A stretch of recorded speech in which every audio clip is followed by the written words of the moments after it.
What's going on, everyone? Welcome back to a new video. My name is of course Paul. Behind me, the Dodge Challenger RT 5.7 litre V8, about 13 miles per gallon on a good day.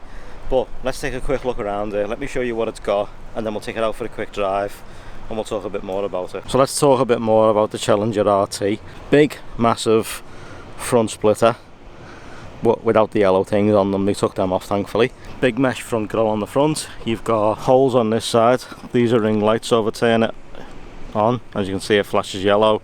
These are daytime running lights and they do actually glow up yellow. Challenger logo right here and the RT logo on this side. Also another induction hole directly through the centre right here for airflow, which is pretty cool. 20-inch wheels wrapped in Goodyear rubber. Hemi logo on this side. Would you prefer the Hellcat version? I know I would like to have a go in one. This sounds just as good, as you've heard on the cold start this morning. Dodge logo on the back right here. Reversing camera in the upper spoiler. So Dodge logo there, camera in the upper spoiler. Button right here to open up the trunk.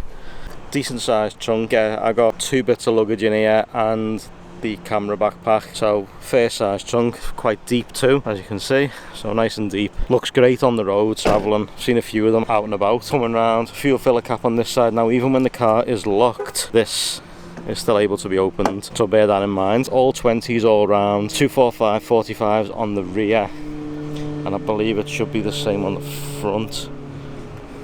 245 45 20 on the front too.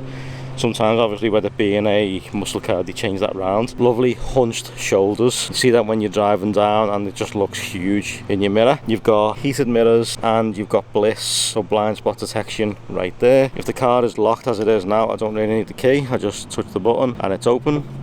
So open the door, the window drops down. Locks on the front, electric windows, electric mirrors, Alpine sound system. Modes for your seats, so you can store a mode. So like if say your wife used it or whatever, you can store it on number 2, you have number 1. Auto lights, boot release just underneath the steering wheel. Big giant steering wheel, looks the part when you're driving, as well as flappy paddles. It's done just over 2,000 miles, this one. This is pretty much brand new. Big massive screen in the centre, all your climate controls and radio controls down here, as well as sports mode and your super track pack. Automatic shifter, which you slide over into manual to use paddles, or you can go up and down with the gear selector. 2 big cup holders, fairly decent sized armrest with your USB sockets located just in there, and your aux is also in there. Storage in the back of the door right here, and a cup holder in the front, and this is your door handle. Moving around to the passenger side, comfy big giant seats. These wrap around you and fit you snugly really well, and they're really comfortable. You've got your 12 volt DC power here, as well as some storage netting on the side. Really decent sized glove box. Move that out the way. Storage up here, storage here, and storage all here, including the caramello. Challenger logo on the heater vents, and obviously Alpine sound system on this side. Your locks on the passenger and your electric window, and then same pull handle. Also push to start and push to stop. But as you can see, if you go into the performance gauges, so if we go to apps and you've got performance control, so you can set up your performance control along with the super track pack, so you can set that up. And you've got performance pages, so if you let that load, as you can see, so if you rev it a little bit, it tells you what horsepower it's pushing out. Your G-force, your current speed, current gear. You've got timers, gauges, G-force, your engine, and dyno mode.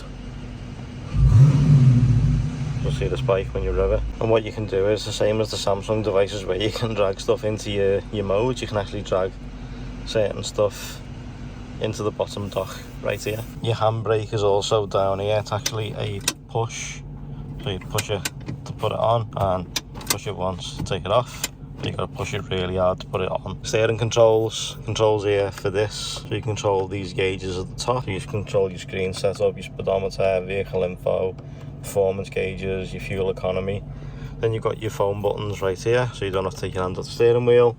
Then you've got your cruise control set and no buttons right here, but you do actually have buttons behind the steering wheel. So the buttons behind here, behind the floppy pedal gearbox, these buttons right here are actually for your radio controls. One's for volume and one is for changing the track. Then of course your auto headlights, normal headlights, you push for your front fog light, boot release, and your controls for your lights too, and control for your how dim and how light you want your screen and stuff to be, and you can also turn the lights on inside. Up here, sunglass holder, push lights right here, garage door opener, you know, in case you've got a garage, but push on, push off. You got assist and SOS on your mirror.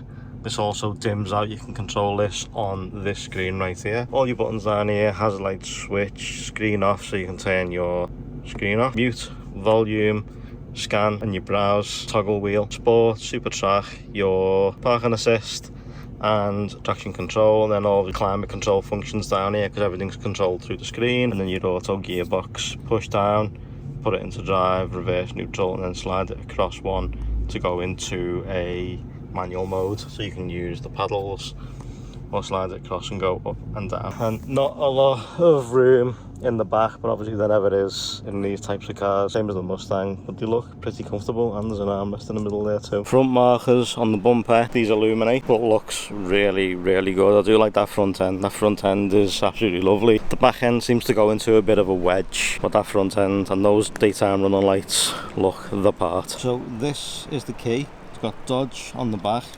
You push this button right here and it releases the normal lock key, but in case your buttons don't work anymore. So you've got unlock, lock, your boot release, double tap this to start once it's locked, and of course your panic button. So if we push lock and then we double tap this,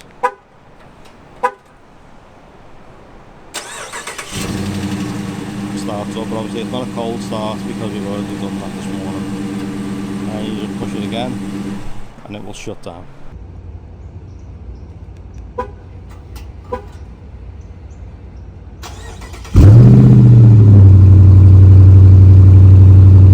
But great for starting up your air conditioning when it's hot over here, and believe me, it does get hot over here.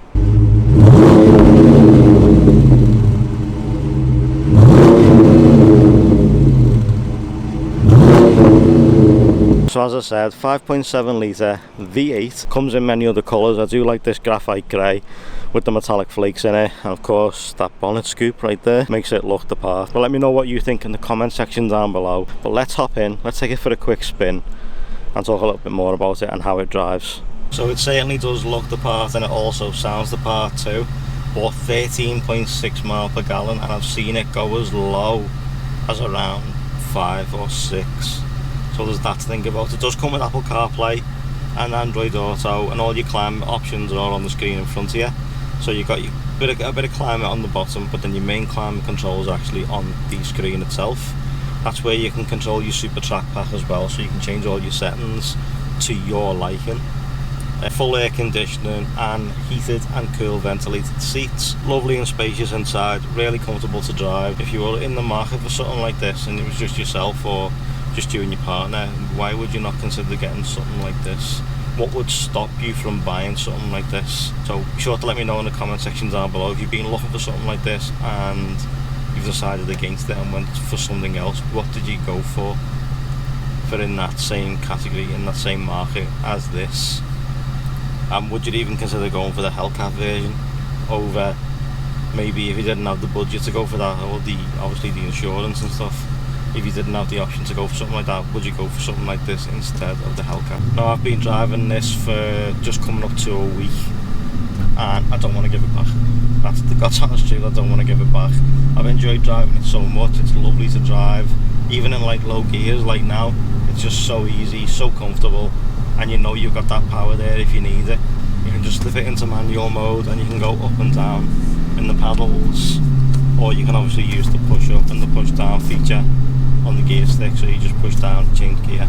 It's that easy. And obviously you just use the controls to do it however you wanted to do it, or you can just flip it back into drive and away you go. It is that simple. So loads of modes on the steering wheel as well. You just cycle through using the mode button, get you to your audio, your messages, your screen setup, your kilometers an hour if you want it in there, your PSI for your tyres, and your performance mode. And then you go back to the range. You can have your range in like a gauge saying if you're gonna, how good it is if it's in the green, and roughly what you're going to be averaging out. So it's really easy. It's fun to drive. It really is fun to drive.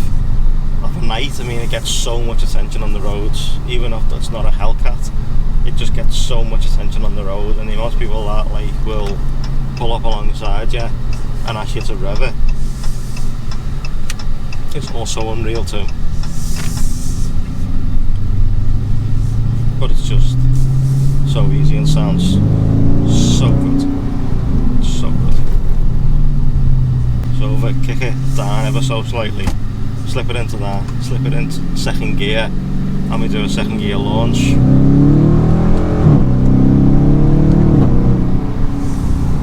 Just, it sounds amazing, and then launches are just brutal, but it sounds so good doing it. And then you just slip it back into drive, it'll change itself over and calm itself down. But if I could bring this home with me, believe me, I would bring this home with me. I don't know, you know what, I don't know whether I'd have this over my Focus or not. I love my Focus to bits, and I love the fact that it's bigger, but then maybe the car I was meant to have would have been a bit different again, because I was meant to have the Charger, which is the saloon version. So I don't know whether that would have been any different. I mean, I don't think the engine would have been the same in the Charger. It would have been a Hemi, but I don't think it would have been the 5.7 V8. I think it would have been something a bit lower. But you get them full 20-inch black alloy wheels. They look the part too. I mean, maybe on a white car they would look even better, you know, on like a lighter colour car. But even on the grey, stands out. Looks really, really good.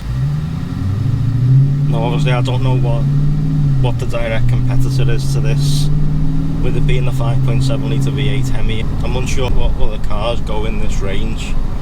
Now, for me personally, as I said, this has been a lovely car to drive. It has been truly nice on these American roads. It looks the part, as I say, it sounds the part. The mirrors are, albeit a little tiny bit small. When you're in the car, they look great on the outside, but when you're in the car, they are just that tiny bit small. Maybe if they're a bit bigger, they wouldn't have a big of a blind spot as they've got. But them hunched shoulders on the car too, they really add to the overall feel.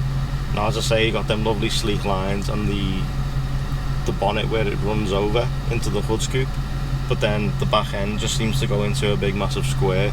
And a lot of people I've spoke to said they love the front end, but the back leaves a little bit to be desired because of the fact that it's a big square back end. And I get what they're saying, I do. I mean, I've loved it. I've loved driving it. I've loved looking at it. I always look back when I pull into a car park. But then when I also said to you, I always look back. I always look back. Every time I pull into a car park, I lock it and I walk away. I always look back, so I know it's definitely a cool looking car, and it's the right car that I would pick 100% because I can't stop looking at it. Even out the hotel window, that's all I've been doing since I picked it up, is looking out the window at it and being like, wow, that is such a lovely car. It's definitely thirsty. It is a thirsty car. I've been like in a week, I've gone through a full tank, and I've had to put about $40 in it myself up to now. So yeah, it is definitely thirsty. But with fuel prices over here compared to back in the UK, I mean, if you were paying by the litre, I wouldn't be happy over that. That would be an extortionate amount of money. But I've noticed that when I put $25 in it today, it got me just on a half a tank, so $50 would fill this car on today's rate with premium fuel, which is $3.99 a gallon at today's rate for premium fuel as well, not like the regular or the plus. This had premium put in it, and it runs so nice. I've done enough, I'd say 300-400 miles in it, and it's never missed a beat. It sounds good, it looks good. What more could you want? Again, why would you not pick something like this? Why? I want to know in the comment section, what would stop you picking this car? What would be the main reason that would stop you from going, do you know what, I'm going to go and buy one of these? I definitely want to know in the comment section what would stop you buying this car. I've enjoyed it, and I appreciate you guys watching. I appreciate it if you got a different opinion. That's by all means. You know, if you got a different opinion, we all don't like the same things. That's absolutely fine. But let me know in the comment section. You know, what would you pick over this? What car would you go for over this? And also let me know what car you'd like to see me review next, as I'm hoping to start maybe reviewing a lot more cars. So be sure to let me know in the comment section down below what you'd like to see me do next.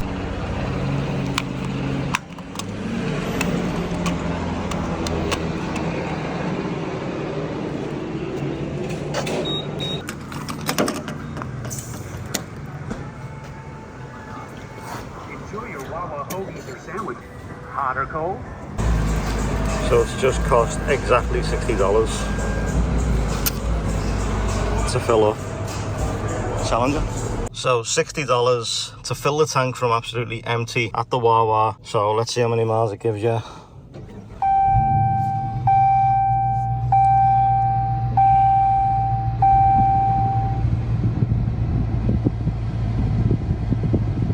$245 miles, and as you can see, it's over the F, completely full, from empty, bang on $60. However, it clicked at $59.22.